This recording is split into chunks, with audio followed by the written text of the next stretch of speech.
Sintayong diminta bertahan bersama timnas Indonesia. Hasil pertemuan PSSI dan Persija. FIFA terus pantau 6 stadion Indonesia jelang Piala Dunia U20 2023. Simak video selengkapnya hanya di Garuda Space Update.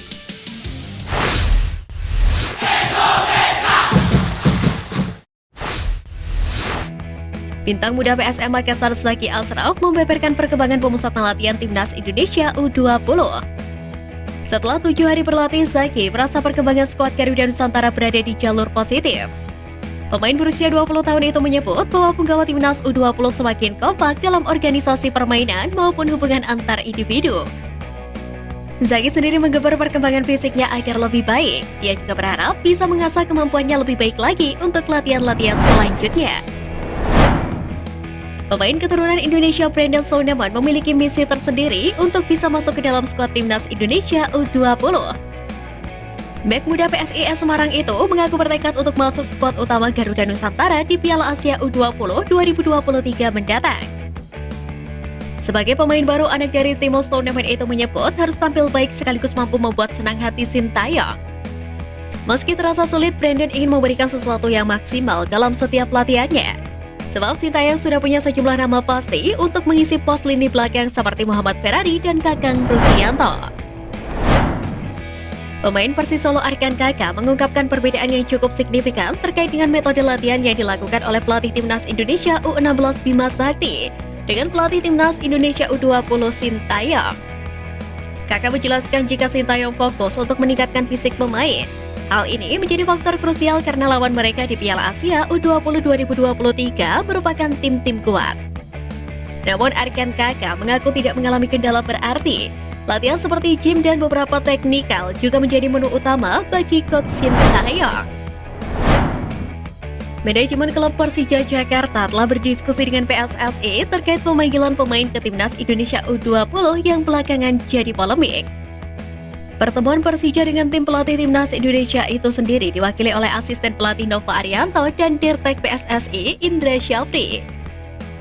Dalam agenda tersebut, Persija Jakarta ingin PSSI memberikan kesempatan kepada para pemain U20 mereka untuk berkembang di Liga 1. Wakil Presiden Persija Ganesha Putra menegaskan, Persija Jakarta tidak mempermasalahkan jika pemain U20 Persija mereka dipanggil ke timnas. Akan tetapi, tim Macan Kemayoran meminta kepada PSSI agar membuka diri untuk menerima opsi-opsi, terutama terkait pemanggilan pemain yang memiliki banyak menit bertanding di Liga 1. Pelatih Persib Bandung Luis Milla menceritakan kesulitannya mengasuh para pemain Indonesia di hadapan media Spanyol Nostalgia Futbolera. Menurut Luis Milla, ada kemungkinan dasar yang tidak dimiliki oleh para pemain lokal, yaitu kesulitan para pemain untuk memahami permainan sepak bola itu sendiri. Sebab para pemain Indonesia tidak mendapatkan pemahaman dasar tentang permainan sepak bola sejak dini. Sedangkan pemain asing, Luis Milla menyebut bahwa para pemain asing yang tampil di Liga 1 Indonesia datang setelah mengenyam berbagai pengalaman bermain di berbagai negara, dengan tingkat sepak bola yang lebih tinggi. Pengamat sepak bola Tommy Welly menilai bahwa timnas Indonesia saat ini telah mengalami beberapa perubahan ke arah yang positif. Untuk itu dia berharap PSSI mempertahankan posisi Sintayong sebagai pelatih tim nasional Indonesia hingga kontraknya tuntas. Pria yang akrab disapa Toel itu menilai Sintayong telah membuat prinsip dan filosofi bermain serta mentalitas tim menjadi lebih baik. PSSI sendiri telah memastikan Sintayong akan tetap membesut timnas Indonesia setidaknya sampai dengan kontraknya berakhir.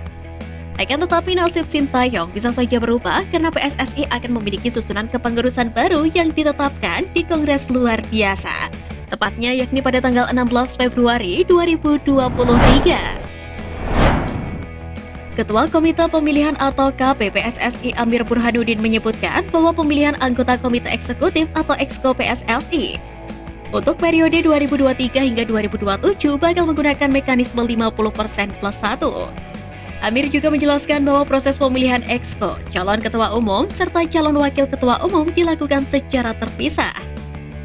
Sebanyak 76 nama telah ditetapkan KP dan Komite Banding Pemilihan menjadi calon tetap ketua umum, wakil ketua umum, serta anggota Exco di KLB PSSI mendatang. Di KLB PSSI nanti ada total 87 pemilik suara atau voters yang berhak memilih. Jika dirinci mereka adalah 34 Asprof, 18 klub Liga 1, 16 klub Liga 2, 16 klub Liga 3, Federasi Futsal, Asosiasi Pelatih Sepak Bola Seluruh Indonesia, dan Asosiasi Sepak Bola Wanita Indonesia. Caketum PSSI Lanyala Mataliti menjanjikan subsidi 1 miliar per tahun untuk setiap asosiasi provinsi PSSI jika dirinya terpilih menjadi orang nomor 1 di Federasi Sepak Bola Tanah Air tersebut. Lanyala menjelaskan subsidi tersebut untuk menyelenggarakan program seperti Liga 3 dan pengembangan sepak bola di usia muda.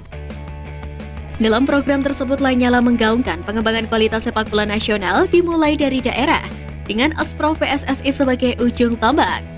Pria berusia 63 tahun itu mengaku ingin memperkuat basis sepak bola di tingkat Asprof dan menjadikannya sebagai pondasi persepak bolaan Indonesia. Erick Thohir mengomentari soal rivalitas dengan Lanyala Mataliti dalam bursa pemilihan Ketua Umum PSSI. Keduanya disebut-sebut sebagai calon kuat dalam pemilihan Ketua Umum PSSI yang akan bersaing pada 16 Februari mendatang di Jakarta. Bahkan ada yang menyebut rivalitas mereka bak duel El Clasico.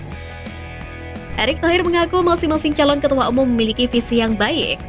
Menteri BUMN itu menegaskan akan saling berkontribusi jika hasil pemilihan telah terlaksana. Erick pun memberi contoh bagaimana Presiden RI Joko Widodo mampu bekerja sama dengan Prabowo Subianto. Presiden Federasi Sepak Bola Malaysia atau FAM, Datuk Hamidin Mohamed menyebut peluang Piala AFF dimasukkan dalam kalender FIFA cukup kecil.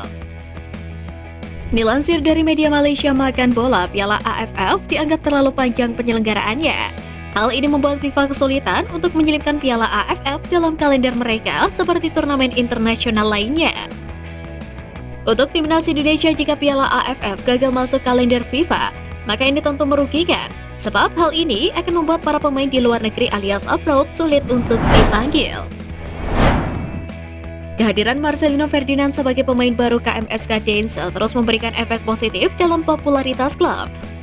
Terbaru jumlah pengikut KMSK Dense sudah menyentuh angka 100.000. KMSK Dense bahkan menetapkan sayembara sebagai wujud perayaan mereka.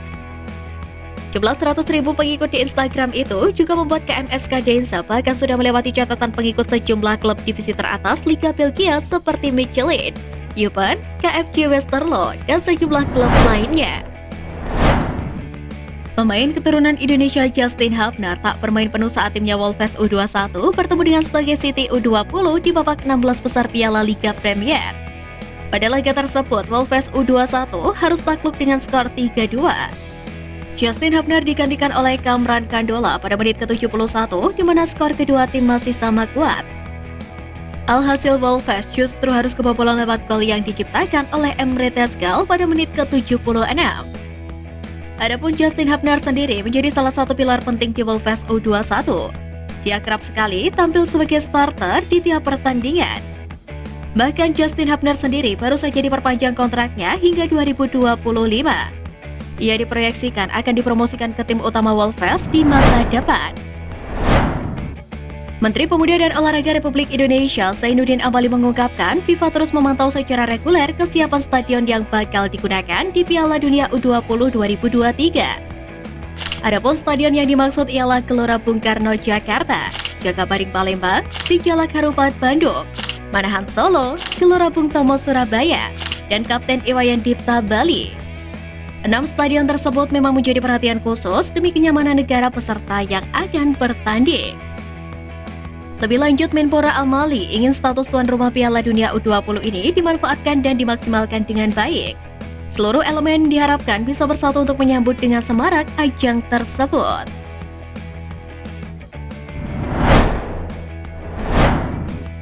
Sekian Flash News kali ini Sobat Garuda, mari terus dukung perjuangan Timnas Indonesia. Nantikan Flash News Edition dari Garuda Space selanjutnya. Terima kasih dan salam olahraga.